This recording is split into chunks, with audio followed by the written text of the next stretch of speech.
Shalom Godly Family, yuk kita nikmati teh hangat, teduhkan hati, hadirkan semangat. Firman Tuhan hari ini terambil dari kitab Habakuk pasal yang pertama ayat yang ke-12 hingga ayat yang ke-17. Saya akan membacakannya. Bukankah engkau ya Tuhan dari dahulu Allahku yang maha kudus? Tidak akan mati kami ya Tuhan, telah kau tetapkan dia untuk menghukumkan ya gunung batu.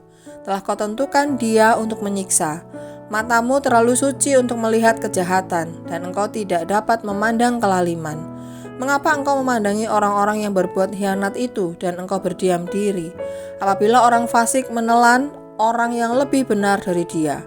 Engkau menjadikan manusia itu seperti ikan di laut, seperti binatang-binatang melata, yang tidak ada pemerintahnya. Semuanya mereka ditariknya ke atas dengan kail, ditangkap dengan pukatnya, dan dikumpulkan dengan payangnya.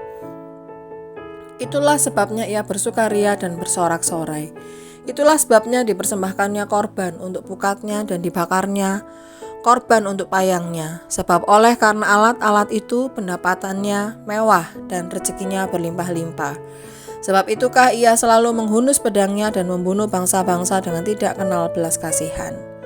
Godly Family yang terkasih, nats ini berisi tentang keluhan Nabi Habakuk atas kejahatan yang dilakukan oleh bangsa Kasdim. Memang betul bahwa pelanggaran yang dilakukan oleh orang-orang Yehuda perlu mendapatkan hukuman. Tetapi apa yang dilakukan bangsa Kasdim justru menimbulkan persoalan baru karena kekejaman mereka sangat tidak manusiawi. Bahkan orang-orang benar pun menjadi korban kejahatan mereka. Hal itulah yang menjadi protes Nabi Habakuk kepada Allah.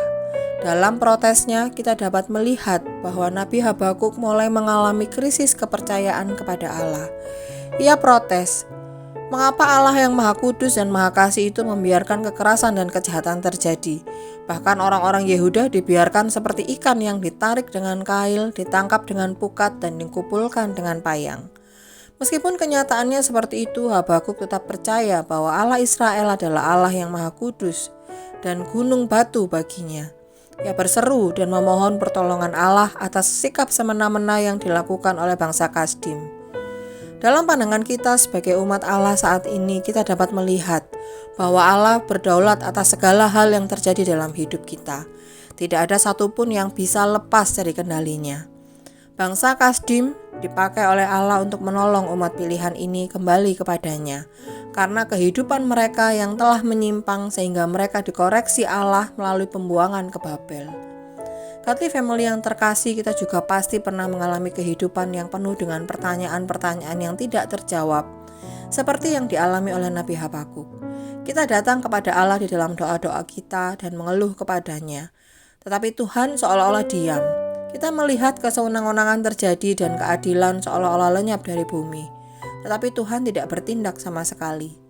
Dalam keterbatasan dan pergumulan kita terhadap pertanyaan-pertanyaan yang tidak terjawab itu, kita bisa datang kepada Allah. Sebagai umat pilihannya yang sudah ditebus oleh darah Kristus, marilah kita terus meyakini bahwa Allah adalah satu-satunya sumber jawaban dari segala hal yang terjadi dalam hidup kita.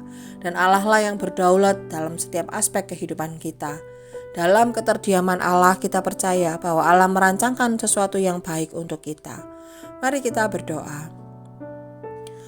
Bapa Sorgawi, kami mengucap syukur ya Tuhan atas penyertaan-Mu dalam hidup kami. Di tengah keterbatasan kami dan pergumulan hidup kami percaya Engkau berdaulat penuh dalam hidup kami. Dan kami percaya Engkau selalu merancangkan yang baik buat kami.